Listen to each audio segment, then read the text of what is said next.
আপনি বললেন যে এক পিস শুধুমাত্র পাঞ্জাবি আছে আপনাদের যেখানে মেড ইন ইন্ডিয়া লেখা, এগুলো কোথা থেকে আসলো? উপরে আবার 1320 দিয়েছেন। এই যে ডবল স্টিকার কেন? কপি জিনিস বিক্রি করছেন কেন? আমরা তো একটা সাপ্লায়ার থেকে। এটা চোখে দেখা যাচ্ছে না?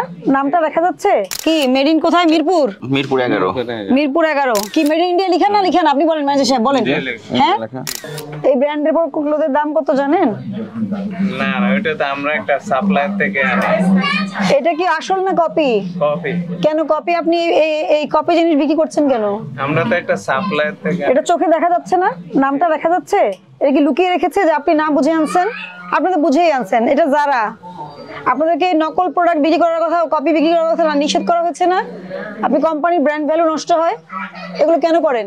এই যে দেখেন প্রত্যেকটারই এই যে প্রাইস, এই যে ট্যাগ একটা উঠানো হয়েছে যে দাগ প্রত্যেকটারই। সালাম, ঈদ উপলক্ষে নতুন করে লাগিয়েছে। হ্যাঁ, এইটা আপনি কত করে কিনেছেন, কবে ক্রয় করেছেন, কত টাকা বিক্রি করেছেন, আগে আমি এই ডকুমেন্টটাও দেবো। আপনাদের কি ইসিআর মেশিনে বিল হয়? ইসিআর মেশিনে বিল হয় মানে মেশিনে বিল হয় নাকি হাতে? না না, প্রিন্টারে। প্রিন্টারে বিল হয়। আচ্ছা, এগুলো চেক করতে হবে। উপরে আবার 1320 দিয়েছেন। এই যে ডবল স্টিকার কেন? স্টিকার। দোকানের বয়স কত বছর? 18 সাল থেকে। 18 সাল থেকে এইভাবেই ব্যবসা করে যাচ্ছেন? এটা তো সব নতুন প্রোডাক্ট উঠছে। নতুন প্রোডাক্ট উঠছে। আগে আমরা নিজেরা ইম্পোর্ট করতে। গুলিস্তান জিনজেরা থেকে নিয়ে এসে মেড ইন ইন্ডিয়া বলে এই আপনি যে বললেন একটা এই কোথায়? এখানে কি লেখা আছে পিছনে? আপনি বললেন যে এক পিস শুধুমাত্র পাঞ্জাবি আছে আপনাদের যেখানে মেড ইন ইন্ডিয়া লেখা, এগুলো কোথা থেকে আসলো? আমি নিয়ে এসেছি? না। তাহলে আপনি কথা কেন বললেন? এই যে এগুলো সব মেড ইন ইন্ডিয়া লেখা।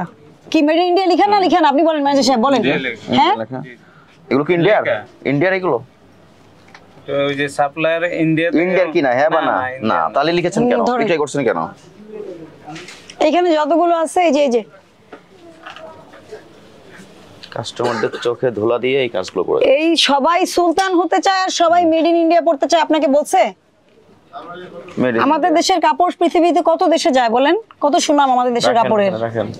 আর আপনারা এই বাজে কালচার গুলো এগুলো তৈরি করেছেন, আপনারা করেছেন এগুলো তৈরি।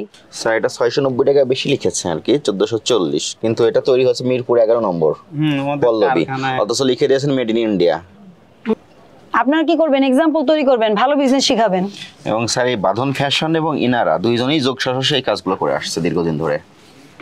এই যে এই জিনিসটা যদি না দেয় এটা কি বিক্রি হবে না? বলেন, হবে না?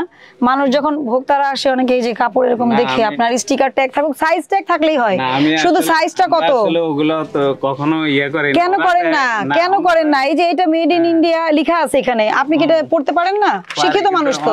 জি, ওনারা দেয়, আমরা বিক্রি করে আসি। আপনার এত সুন্দর একটা শপিং মলে এসে খুঁজে দেখে শুনে ভোক্তা মেড ইন ইন্ডিয়া কিনে নিয়ে যাচ্ছে, কিন্তু আসলে এটা কি মেড ইন কোথায়? মিরপুর 11। মিরপুর 11 সেকশন 11। এটা একবার ওয়াশ করলে একবারই হয়ে যাবে।